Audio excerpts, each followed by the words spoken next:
What's up everybody, welcome back to the channel guys. Today we're going to be discussing Will the Party Never Ends be worth the wait? This is something I've been wanting to make a video on for a while now. I'm going to start dropping some more videos kind of like this. Before we do get into it, I do know that 47% of the people that watch these videos aren't subscribed. So if you guys are new here, please drop a sub. It'll help out the channel a lot. And with that being said, we're going to get started. Ever since Maxlord took over doing the album a couple months back, we've had quite a few videos and good information, I would say, that points to the Party Never Ends actually having some grails on it and some good unheards. Well, I plan to do a video in the future where we talk about songs that were either teased to be on the album, confirmed to be on here, or even songs that were already said that they weren't going to be on, like Double Date. I think a video like that would be very helpful to just kind of have one video that's up to date with all the information on the songs that have been teased. So I'm definitely gonna have to find some people to help me work on that. But as for today's topic, is the Party Never Ends gonna be worth the wait? We were obviously under the impression back in 2021 that this was gonna be the second posthumous album. Obviously that all changed when we got Fighting Demons. So I would say if you start after Fighting Demons, when we got back into the Party Never Ends rollout, that's still what you're sitting at least right at or a little over a year at this point, I would say. I don't quite remember when the Fighting Demons Deluxe released. Either way though, we've got to be right at a year with no Juice album. And if you're talking about the Party Never Ends specifically,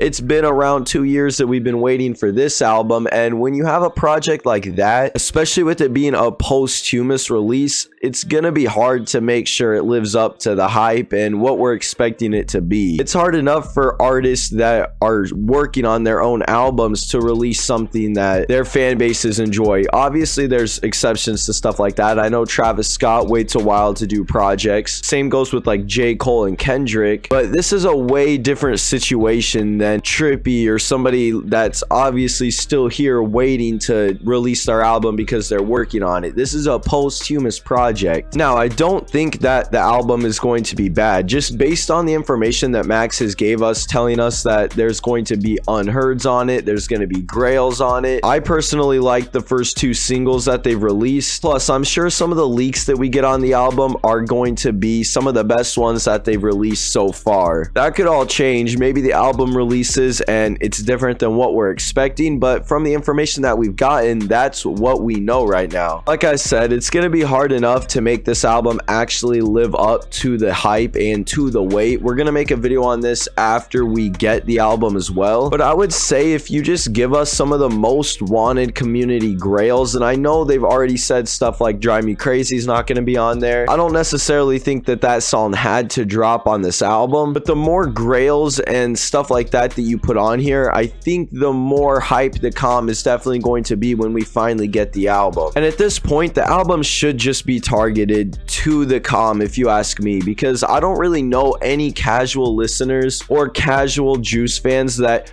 are waiting for an album. It's already been a year with no posthumous project. Juice passed away around 3 years ago now. It really is just us, the comm, that is still waiting and excited for the new Juice music. And we saw how it worked with Fighting Demons when they tried to drop an album that could have hits on it like Wanted to LA. It didn't even work. So yeah, you could bring up the argument that stuff like Feel Alone didn't do the best when it released, even though it's one of the last songs on the track list. But overall, this album is for the comm. It seems like that's what Max has been hinting towards. Max seems like literally a member of the comm. At this point, it just makes more sense to me to just give us the album that we want. I'm not saying that you can't have songs that would be good mainstream hits on there, like The Light and 1,000 Times. If that could get cleared, I think that those are probably two of the highest chances Juice has to go chart on the Billboard pretty high. So I'm not trying to say that you can't drop those songs, but for the majority of this album and to make it worth the 2-year wait, make it worth all the hype, I would say just give us a project that the comm wants. To be fair, it does sound like that is what Max is doing. Obviously we don't have the album, so we don't know, but just from what he's saying and all the information, it seems like that's what what we are gonna get. With all this being said, I think that the wait has been too long to the point where